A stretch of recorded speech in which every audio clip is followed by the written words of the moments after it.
The movie opens in 1989. Mike O'Donnell, a handsome high school basketball star, is practicing his shots alone in the gym. Coach Murphy walks in and tells him to take it easy. A scout is coming to tonight's game, and Mike is a shoo-in for a scholarship. The coach calls all the players over for a team photo, but Mike asks them to wait for Ned, the water boy. The others scoff, but Mike insists. Ned's part of the team. Ned Gold walks in, dressed in a wizard robe, having just finished playing Dungeon Master with some other geeks. The other players laugh at him, but Mike, his best friend, defends him and tries to show support. They line up for the photo, and just as the camera clicks, one of the jocks gives Ned a wedgie, making him jump. Before the game, the Hayden Warriors cheerleaders perform their routine. Mike joins in, dancing and posing for the cheering crowd. As he gets ready to play, he spots his girlfriend Scarlett waving from the rafters. He runs over to hug her and talks about how much this game means to him, how the scholarship could define his whole future. He even shows her a special shooting pose he's prepared just for her. But Scarlett seems hesitant. Mike asks what's wrong, and though she tries to brush it off and suggests they talk after the game, he presses her. She finally tells him what's on her mind. The news clearly hits him hard. He looks completely dazed. The game starts, but Mike's head isn't in it. He stands still on the court, dribbling the ball absent-mindedly, lost in thought. His teammates, coach, the scout, and the crowd all watch in confusion as he does nothing. Then he sees Scarlett leaving. In a split-second decision, Mike tosses the ball over his shoulder, shocking everyone, and runs after her. The coach watches as the scout symbolically closes his notebook. Mike catches up to Scarlett and tells her he wants to be there for her. She says he has a future ahead of him, but he replies that the baby is his future. She tries to walk away, but he kisses her, ending the conversation. Cut to 20 years later. Mike wakes up in his buddy Ned's house. Ned is now a billionaire, and his place is packed with geeky collectibles. He even cosplays as an elf, complete with rubber ears. As they eat breakfast, they talk about how Scarlett kicked Mike out, they're going through a divorce, and how his kids want nothing to do with him. Ned tries to cheer him up by pointing out the positives. You're looking at Scarlett kicking you out of the house and the kids wanting nothing to do with you as a negative, when in fact... But can't seem to find any. I guess it's mostly negative, isn't it, really? Yeah. Still, Mike's up for a big promotion at his pharmaceutical company, where he's worked for 16 years, and he's excited about that. At Wyatt Pharmaceuticals, Mike sits in a meeting where his boss, Dean, introduces a new drug that gives a 4-hour erection. Everyone else at the conference table is an attractive woman. Dean brings up the topic of the promotion, and everyone perks up. Mike,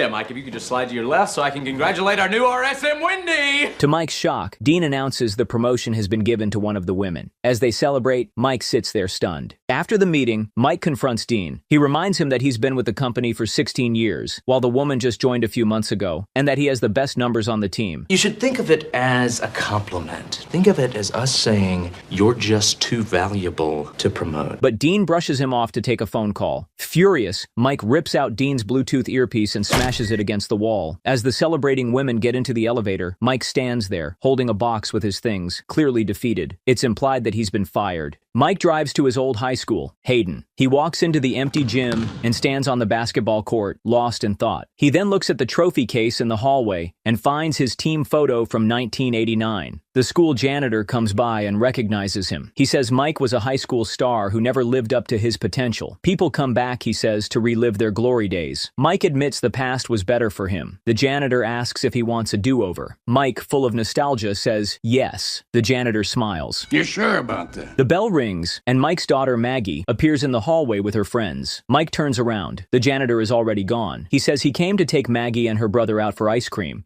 Why? And basically forces them to come with him, come along. He drags the kids to an ice cream shop clearly meant for little kids. Mike, Maggie, and Alex sit quietly at a table. Neither Maggie nor Alex is happy to be there, especially not with their dad. What's the matter, Maggie? This used to be your favorite place. We used to come here for your birthday.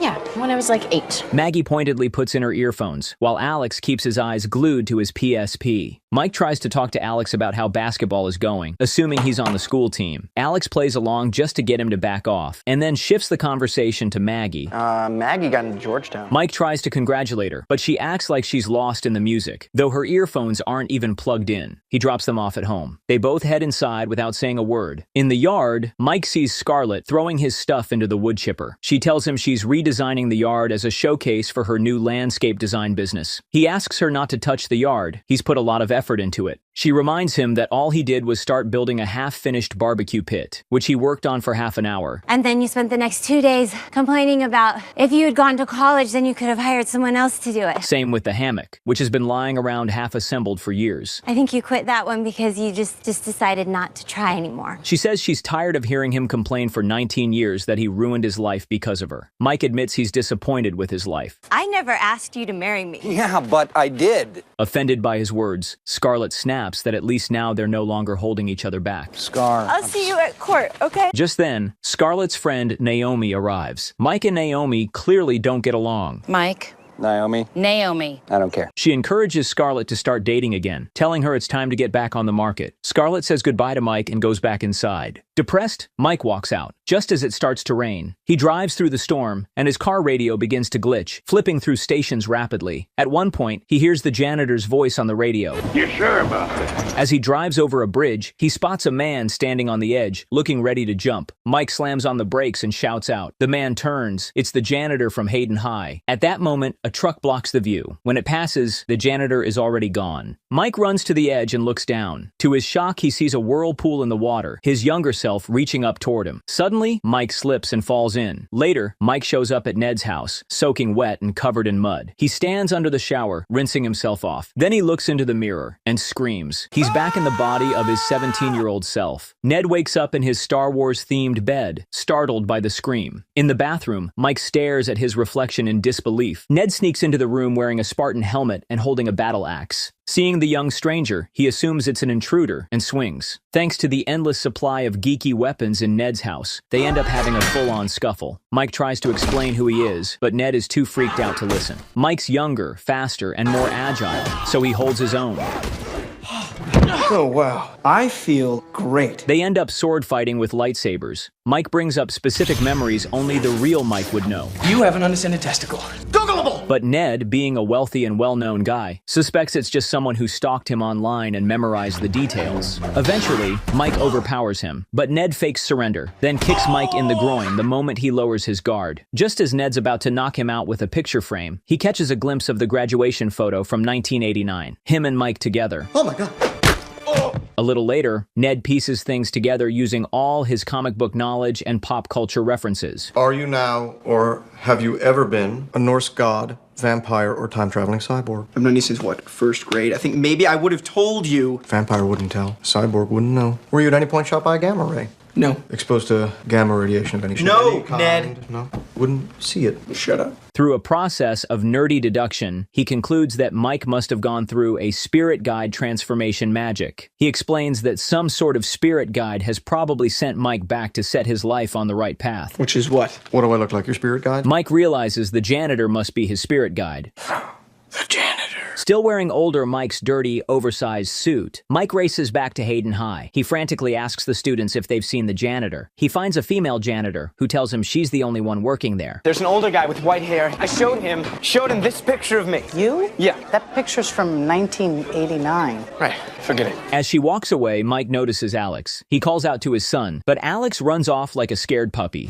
Suddenly, the hallway lights begin to flicker. Mike notices he's standing in a puddle. Following the trail of water, he finds a mop and bucket left outside a room. He peeks in and sees it's the basketball court. Mike returns to Ned and excitedly announces that he knows what he needs to do. He's going back to high school. Ned is skeptical, but Mike believes that his spirit guide gave him a second chance. Ned says it's ridiculous. No spirit guide would waste magic just so Mike could relive his senior year. Ned was bullied in school, so there's no way he's going to help Mike or go back to Hayden. Hayden was the low point of my existence, and I vowed I would never go back to that godforsaken place. Never, ever, ever! Cut to the next scene. Ned, dressed up and standing in front of the school secretary, pretending to be Mike's dad. As they wait for a meeting, Ned criticizes Mike's outfit, calling it weird. Mike proudly says it's a cool look. He's channeling Kevin Federline's style. Are you sure these look legit? Oh, yeah. Look who you're talking to. I'm the guy who invented the software that prevents people from stealing music. I also invented the software that helps people steal music, but that's a happy coincidence. They enter the office of Principal Jane Masterson. Ned is stunned the moment he sees her and hears her beautiful voice. He immediately starts imagining her as a character from The Lord of the Rings. Ned tries to flirt with her, But, being a nerd, he does it in the most awkward way possible. Mike introduces himself as Mark, Ned's son. Before we get started, I think you should know that Mark's a bastard. Excuse me? I had him out of wedlock, so I'm single, and I'm very rich.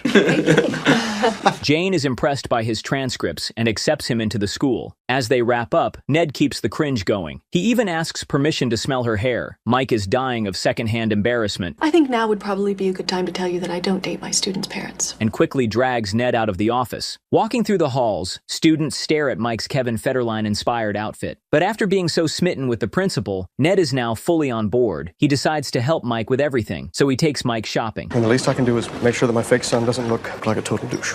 I don't look like a douche. What a douche. Welcome to the bottom of the food chain. The next day, Mike arrives at school in a Ferrari, dressed in stylish clothes. His daughter's friends are clearly impressed. On his way to the building, he catches the eyes of other students. Then the bell rings, and the hallways fill with students who bump into him as they pass by. Before the class, Mike gets a call from Scarlett. He's late for their divorce hearing. She puts him on speakerphone so everyone in the courtroom can hear him. He tries to lie, claiming he's out of the country in Peru. But in the background, cheerleaders can be heard chanting. So, would you consider maybe dating a 10th grader? I think we could go for full custody. He sees Maggie walk into class and asks Scarlett to postpone the hearing, saying he's closer to the kids than she realizes. Mike waves at Maggie, and she looks completely confused. Why is the new kid waving at me? I don't know, but if that boy were an apple, he'd be a delicious. Later during gym class, Mike discovers that he still has all his old basketball skills. Thrilled with how in shape he feels, he tells the other kids to enjoy their youthful bodies, because in 10 years, they'll all have giant bellies. Coach Murphy, now 20 years older, spots him. Oh, wow. You're still here? What? You're a legend. Murphy says it's his last year teaching and encourages Mike to try out for the team as a point guard. In the bathroom, Mike calls Ned to share the good news. Ned responds by asking Mike to get in trouble so that Principal Masterson will be forced to meet with him again. After they hang up, Mike notices Alex, duct taped to a toilet. Shocked and furious, Mike asks who did it. Alex says it was the basketball team. Mike is surprised to learn that his son isn't even on the team and is treated like a total loser. Mike introduces himself as Mark Gold, his uncle Ned's son, and starts peeling off the duct tape to free Alex. They head to lunch, where Mike tells Alex that they should look out for each other. Since we're practically family. Alex seems interested in a girl named Nicole, the head cheerleader. Mike tries to give him advice on how to act around women. You know, Alex, when I first met your mother, I was so nervous. You met my mother? What? You just said the first time I met your mother, I was so nervous. Yeah. Oh, that's weird. Is your mama hot? Dude, what? Just then, the basketball team, led by Stan, walks into the cafeteria, shoving smaller kids and stealing their lunches along the way. Mike asks if that's the guy who taped Alex to the toilet. Alex says yes, and even adds that Stan shoved him into the washing machine at their house yesterday. What was that jerk doing at your house? Alex explains that his sister Maggie is dating Stan. Maggie has a boyfriend? When Mike sees Maggie and Stan kiss, he's clearly upset. I'm very disappointed in your sister. And honestly, who could blame him? What kind of person dates a jerk who bullies your little brother? Stan approaches their table and starts pushing Alex around. Mike stands up for him, scolding Stan in a mature, authoritative tone. Stan tries to provoke him, but Mike responds with a cutting lecture on bullying, verbally humiliating Stan in front of everyone. Then, just to top it off, he shows off his dribbling skills, intimidating Stan, and earning cheers from the whole cafeteria. Back at Ned's place, Mike eats junk food, specifically a sandwich made with chocolate spread, mayonnaise, pickles, chips, and cheese spread.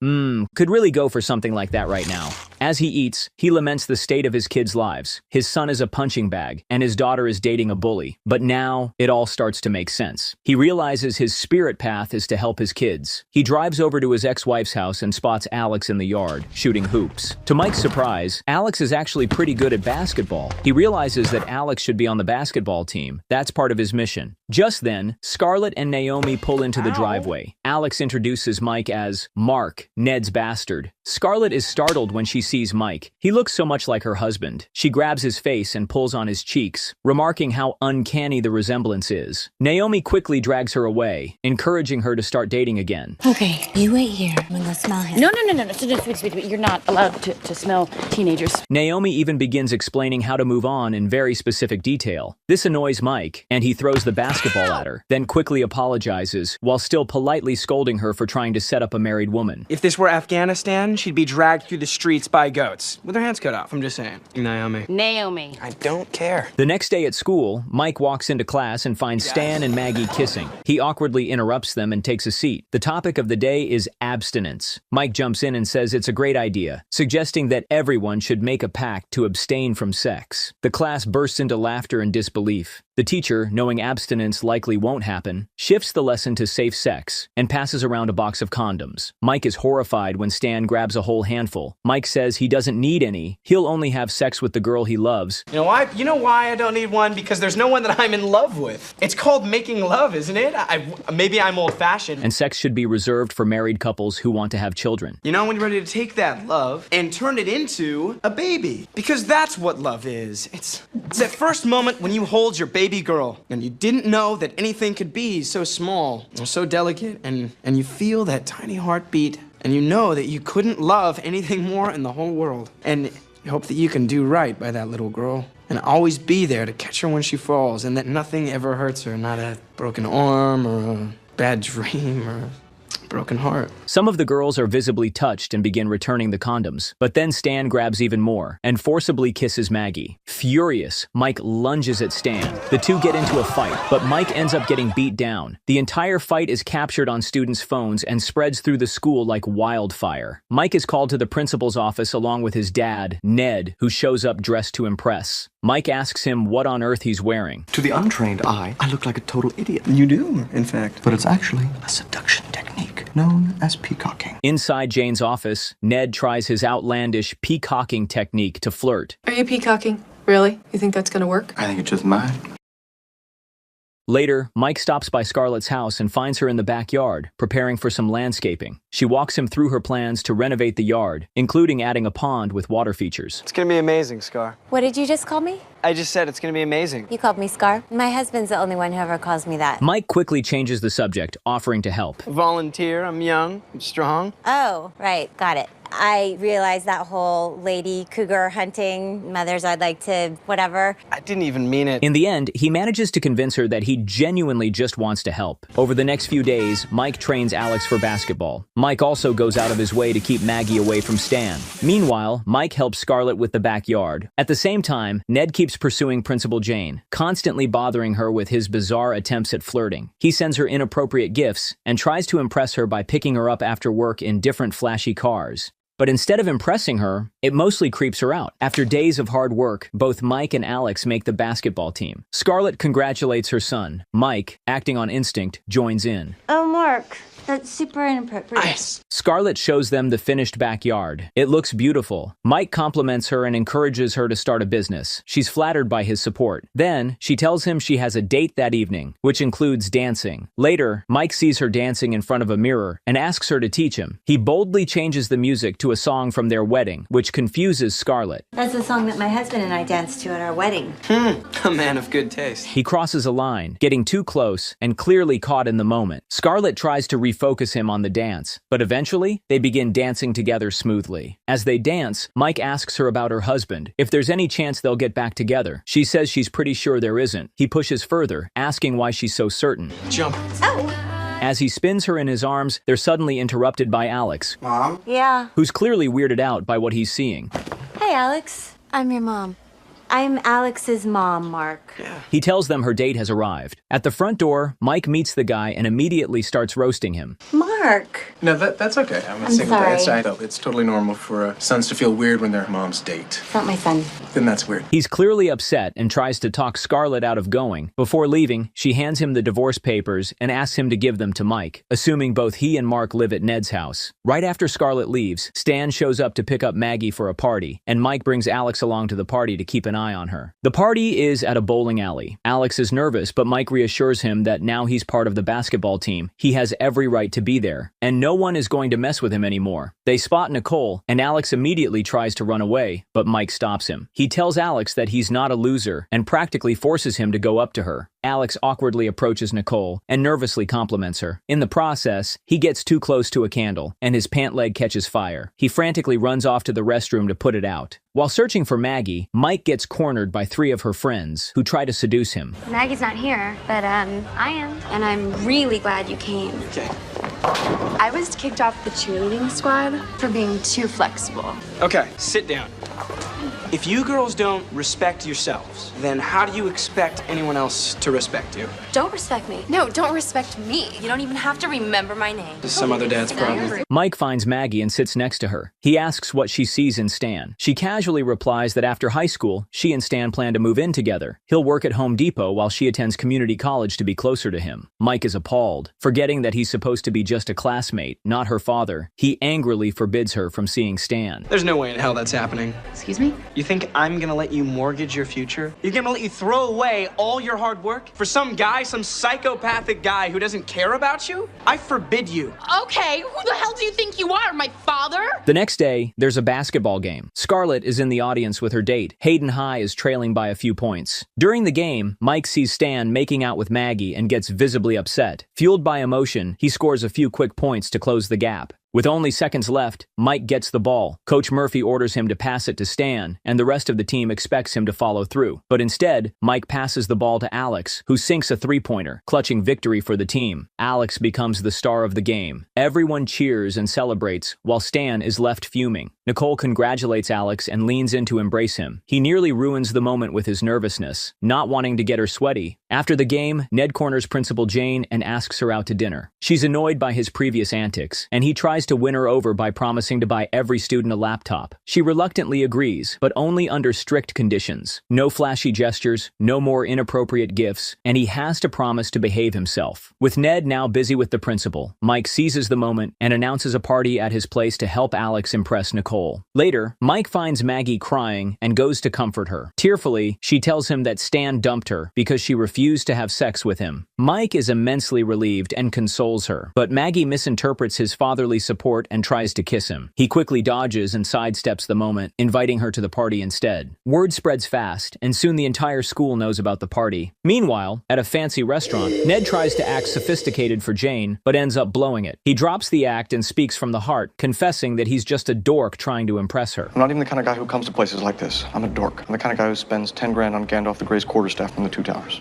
Yes, that does make you a dork. Especially since Gandalf the Grey was only in Fellowship. He returns in Two Towers as Gandalf the White. To his surprise, she turns out to be just as much of a nerd as he is. They start speaking Elvish to each other, and Ned is completely blown away. Back at the restaurant, Ned and Jane are still deep in Elvish conversation. It all leads to her flirtatiously asking, "Your lair or mine?"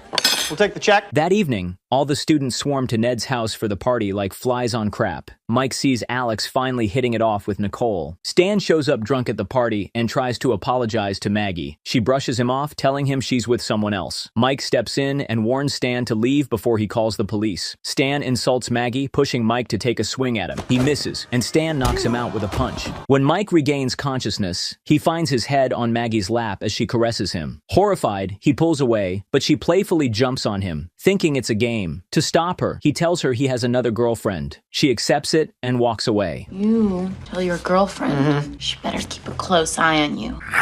Sweet baby Jesus. At the party, things are getting out of hand. Kids are messing with Ned's prized geek collectibles. Scarlett shows up looking for Alex. Mike tells her that Alex has a girlfriend now and offers to take her to them. When Ned finally arrives home, he's furious at the chaos. He yells at everyone to leave, but the kids ignore him. Then Jane steps in, gives a firm command as the principal, and the students immediately scatter. Outside, Scarlett and Mike watch as Alex kisses Nicole. She's overjoyed and thanks Mike for being such a good male role model. As they talk, caught in the moment, Mike suddenly kisses her. Maggie and her friends see everything in shock. Scarlett slaps him and storms off. Mike chases after her, shouting that he's not Mark. He's actually her husband, the father of her children. That pushes her over the edge, and she yells at him before walking away. Then Maggie approaches, calls him a pervert, and slaps him. Her friends follow her lead, who all slap him too. Jane turns to Ned and says, "This is why I don't date students' parents," before walking off. Mike apologizes to Ned. Okay, now I'm sorry.